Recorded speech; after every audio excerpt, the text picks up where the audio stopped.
General Motors facility in Oshawa, Ontario is the latest Canadian auto plant to feel the effect of U.S. tariffs. Amazon, Jeff Bezos. Sources telling CNN that the president at one point wasn't happy earlier today. Canada just dropped a $214 billion trade bombshell that has Washington scrambling while Trump was busy building tariff walls. Our northern neighbors were quietly constructing something far more dangerous, an economic escape route that's making America's trade strategy look like a complete disaster.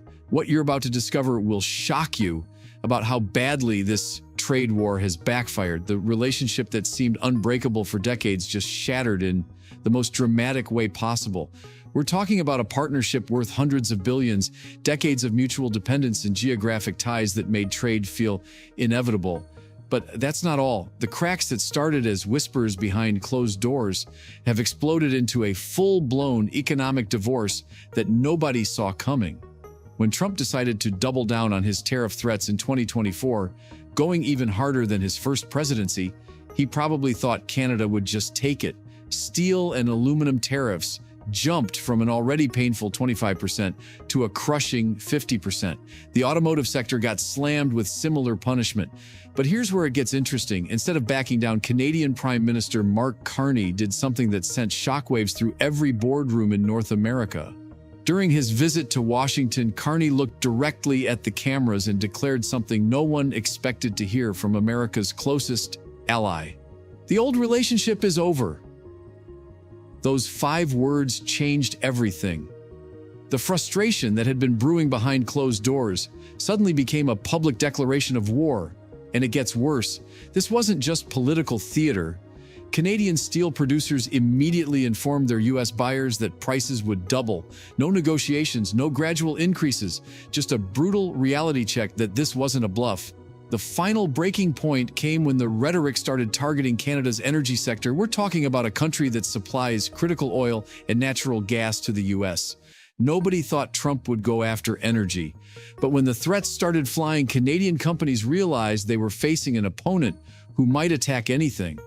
That's when everything changed direction. Instead of playing defense, Canada launched the most aggressive trade expansion in its modern history. The reason this is happening is simple.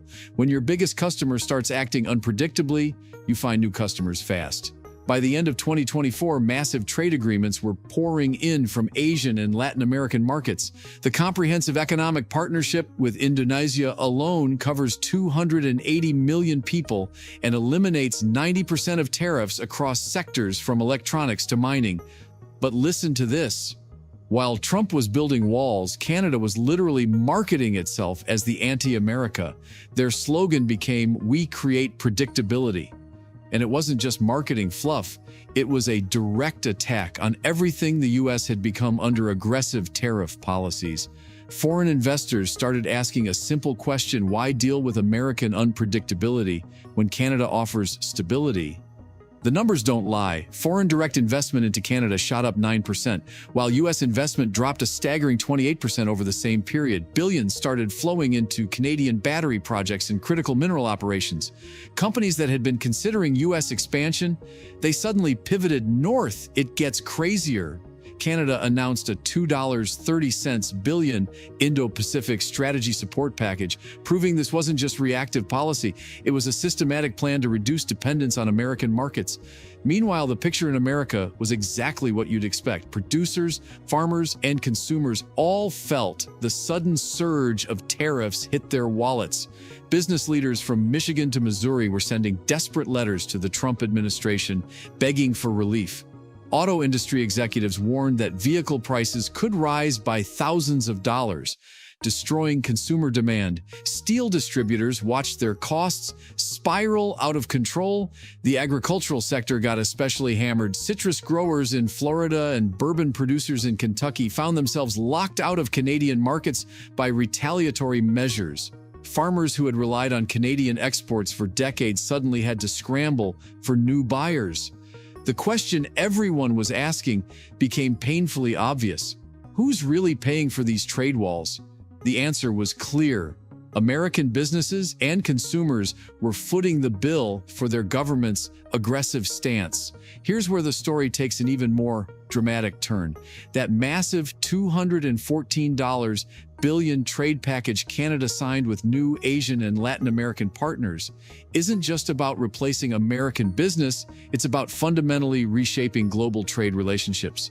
Experts are calling this the biggest policy failure of the decade, because the U.S. isn't just penalizing foreign producers, it's forcing its own domestic buyers to look for alternatives. The automotive sector provides the perfect example of how this backfired. The North American Automotive Manufacturers Association announced that tariff impacts were falling directly on both consumers and manufacturers. At a time when grocery bills and gas prices were already climbing, vehicle price increases became the final straw for many American families. But that's not all. Small businesses across the country started complaining about rising costs, forcing some to look outside the U.S. for suppliers or shift production to Mexico.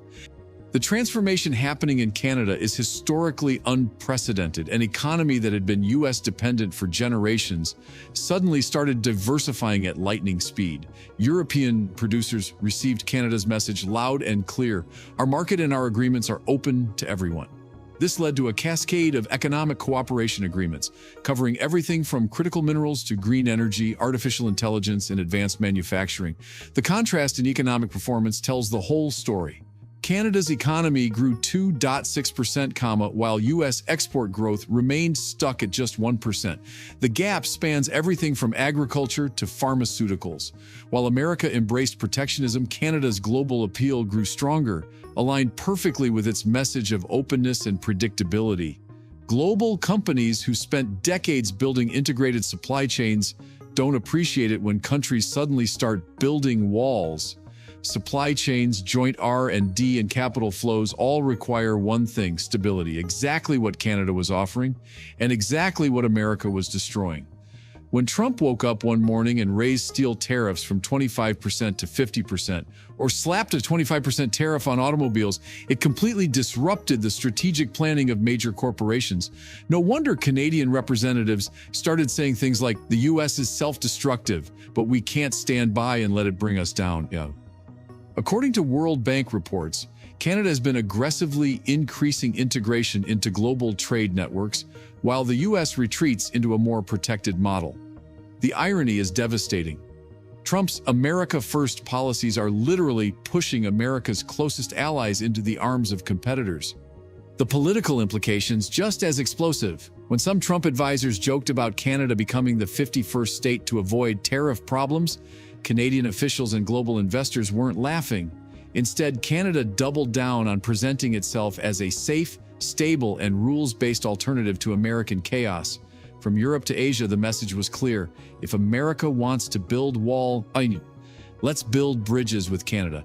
Early indicators show Canadian producers are aggressively expanding exports to Asia and Europe, while maintaining whatever U.S. market share they can protect. Meanwhile, American businesses and consumers are paying higher prices, watching their own government push reliable partners toward competitors.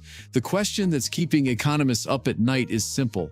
When this trade war escalates further, how will it affect everything from consumer prices to industrial supply chains? What makes this situation even more shocking is how completely avoidable it was. The U.S. and Canada had built one of the world's most successful trade relationships. Geographic proximity, shared values, and complementary economies created what seemed like an unshakable partnership.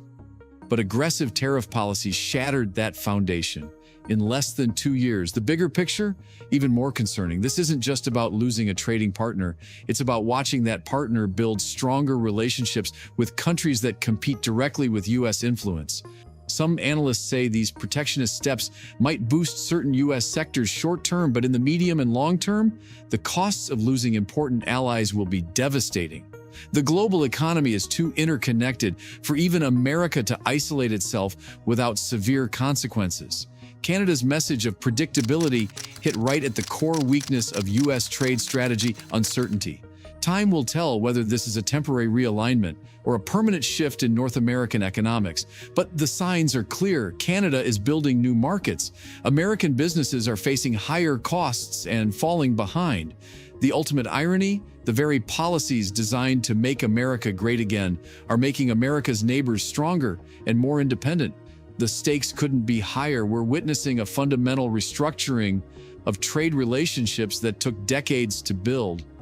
The question isn't whether there will be lasting consequences, it's whether American policymakers will realize the damage before it becomes irreversible.